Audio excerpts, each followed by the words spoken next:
Tuntun TP Hindi. Please हमारे channel को subscribe करें और वीडियो को लाइक करें। तो चलिए आज का कहानी शुरू करते हैं। आज का कहानी है तीन चोर। बहुत दिनों की बात है। किसी शहर में रमन, घीसा और राका तीन चोर रहते थे। तीनों को थोड़ा थोड़ा विद्या का ज्ञान था। तीनों चोरों को विद्या का ज्ञान प्राप्त होने के कारण बहुत घमंड था। विद्या द्वारा तीनों चोर शहर में बड़े बड़े लोहे की तिजोरियों को तोड़ देते थे और बैंकों को लूट लिया करते थे। इस तरह तीनों चोरों ने शहर के लोगों की नाक में दम कर रखा था। एक बार तीनों चोरों ने एक बड़े बैंक में डकैती करके सारा माल उड़ा दिया। तब पुलिस को खबर हुई तो तीनों चोरों को पकड़ने के लिए तलाश करने लगी। मगर तीनों चोर पास ही के एक घने जंगल में भाग गए। तीनों चोरों ने देखा कि जंगल में बहुत सी हड्डियां बिखरी पड़ी हैं। रमन ने अनुमान लगाकर कहा, ये तो किसी शेर की हड्डियां हैं।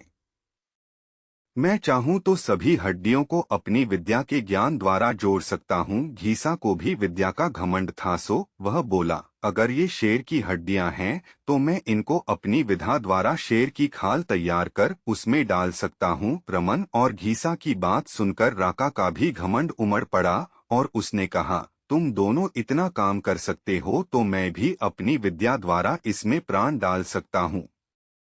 तीनों चोर अपनी विद्या का प्रयोग करने लगे। कुछ देर बाद रमन ने सारी हड्डियों को जोड़ दिया और घीसा ने शेर की हुबहू जान डाल दी।